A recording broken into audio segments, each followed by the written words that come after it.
কে দিয়ে চলে এসেছি মায়ের কাছে আজকে। আর বাবার শরীরটা ভালো নেই, বাবার তো লাংসের সমস্যা আছে, তা আজকে ডক্টর দেখবেন, অনলাইনে দেখবেন।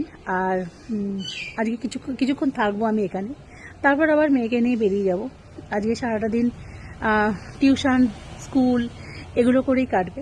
বাবার বাগানে ঘুরছি এখন, আর বিভিন্ন রকমের গাছগাছালি দেখছি, টাইম পাস করছি।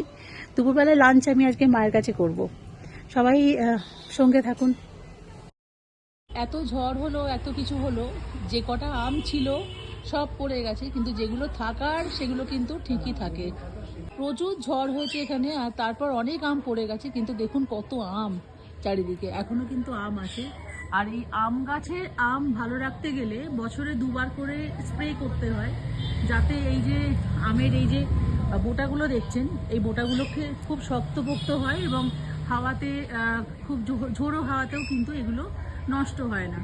যে দেখছেন এটা এটা হচ্ছে হিমসাগর আম। যতটা জানি এটা হিমসাগর আম না আম্রপালি আম, ঠিক বলতে পারবেন না, আমার বাবা বলতে পারবেন। এগুলো সবই বাবা কাকার হাতে লাগানো। আর এই এই জায়গাটা শক্ত করার জন্য বছরে দুবার কীটনাশক আর স্প্রে করাতে হয়, বিভিন্ন ওষুধ দিয়ে ওরা স্প্রে করে যায়। অনেক সময় গ্রামেগঞ্জে বা শহরে বা শহরতলিতে বিভিন্ন লোক যান যারা এরকম গাছে স্প্রে করে, তাদেরকে বললে আম গাছে স্প্রে করে দিয়ে যায়।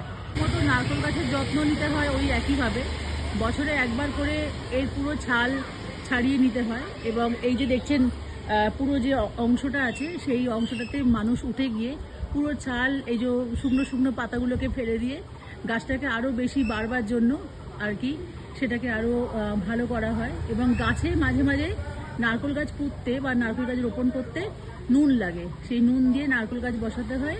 আর মাঝে মাঝে নারকেল গাছের গোড়াতে নুন দিতে হয়, যাতে পোকামাকড় থেকে, সংক্রমণের হাত থেকে মুক্তি দেওয়ার জন্য। আমি এখানে এসে দেখলাম যে এখনও আমগুলো অবশিষ্ট আছে, প্রচুর আম ঝড়ে পড়ে গেছে। পরশু দিনে যে ঝড়টা হয়েছে না, সেই ঝড়ে প্রচুর আম পড়ে গেছে, কিন্তু কিছু আম রয়ে গেছে আর এখনও অবধি অবশিষ্ট আছে সেগুলো। সবাই ভালো থাকবেন, আজকের মতো টাটা।